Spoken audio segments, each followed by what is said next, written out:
సస్యశాజంలో ఉన్నటువంటి గొర్రెలు మేకలు ఉన్నటువంటి రైతులందరికీ నా యొక్క నమస్కారం. నేను ఒక చిన్న విన్నపం అందరికీ చెప్పాలనుకున్నాను.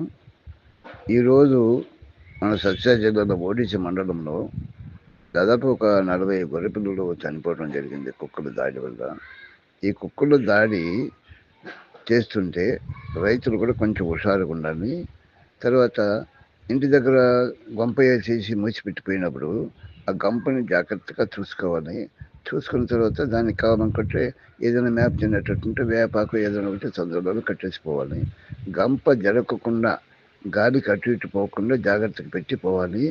మెయిన్గా కుక్కల దాడి లేకుండా చూసుకోవాలి. కుక్కల దాడి చేసినారనుకో, ఇప్పుడు మనకు పశు బీమా వచ్చింది.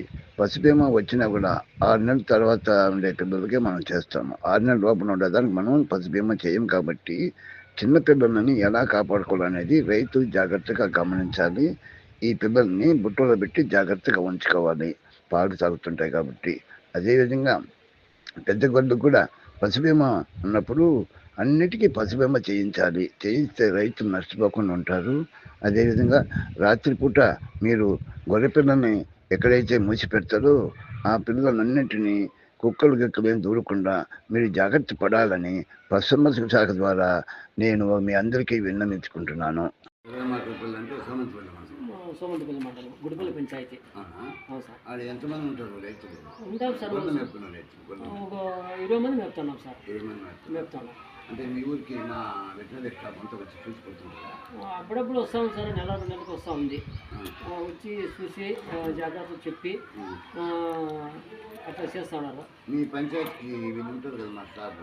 ఉండదు సార్, వాళ్ళు చూసిపోతుంటారా? చూస్తూ ఉంటారు. వచ్చి చూసిపోయిన తర్వాత ఏమైనా ఇబ్బంది ఉంటే డాక్టర్ సార్. అదే సరే. ఈ మధ్య గొర్రె పిల్లల్ని చాలా చోట్ల కుక్కలు చచ్చిపోతున్నాయి, చంపేస్తున్నాయి. అవును సార్, బయలు అయితే చంపేస్తూ ఉన్నాయి. మేము అడుగు పోయినాడు ఏదో గంప అల్లించి 600-700 రూపాయలు, 1000 రూపాయలు అది గంప. అది తెచ్చి మూసిపెట్టేసి దానిని లోపల మేత కట్టి జాగ్రత్తగా చూసి చుట్టూరా రాళ్ళు పెట్టి కట్టు పొడిచి దాన్ని భద్రంగా చేసి మేము అడిగిపోతాం సార్. గాలి వచ్చినా కూడా లేకుండా, గాలి వచ్చినా కూడా ఏమి ఆడుకోకుండా తాడు బిగిచ్చేస్తాం సార్. కుక్కలు కింద లోపలికి పోతాయి. లేదు సార్, రాళ్ళు పెట్టింటాం కదా సార్, చుట్టూ రాళ్ళు పెట్టింటాము.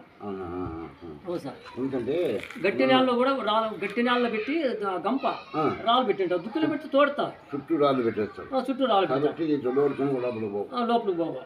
మొన్న వృద్ధంలో ఒక చెబుతూ మొన్న ఈరోజు ఓడిసిలో గొర్రె పిల్లలు చంపేసింది కుక్కలకి. తర్వాత మన డిపార్ట్మెంట్ ద్వారా ఈ పశు బీమా వస్తుంది కదా, మీ గొర్రెలకన్నిటికీ ఇన్సూరెన్స్ చేయొచ్చు కదా. రైతులు ఎందుకు చేసుకోవాలి? గొర్రె రైతులు ఉన్న రైతులు అది చేసుకోవాల్సింది సార్. వీళ్ళు ఇప్పుడు లేదు అని చెప్పండి సార్. భారతీయ మేడం అంటే మనకి ఇంత ఇస్తారన్నా, ఇచ్చిన తర్వాత అది అయిపోయిన తర్వాత మళ్ళీ రావాలా? మొన్న వచ్చిండ 10 లక్షలు ఇచ్చిండే మనకి, అది అయిపోయింది. ఈ తర్వాత ఇన్సూరెన్స్ వస్తే మీ ఊళ్ళో ఉండే గొర్రెలు ఉన్న రైతులకి అందరికీ ఇన్సూరెన్స్ చేయించాలి. ఇంకా ఇట్లాంటి జరిగింది అనుకో, ఒక్కొక్క గొర్రెకి 6,000 రూపాయలు వస్తుంది. మేము ఆఫీస్కి వచ్చి అడిగినాం సార్, మాకు ఇన్సూరెన్స్ చేయండి అని చెప్పారంటే, బాలేదు సార్ మాత్రం మాకు 3 చచ్చిపోయింటే ఒకసారి ఫోటో తీసి దానిని బూడిచి పెట్టేపించి దానికి ఇన్సూరెన్స్ మాకు తెప్పిస్తారు. బాలేదు సార్. ఇప్పుడు మళ్ళీ ఇన్సూరెన్స్ వచ్చిన తర్వాత మీరు ఇన్సూరెన్స్ చేసుకోండి ఖచ్చితంగా.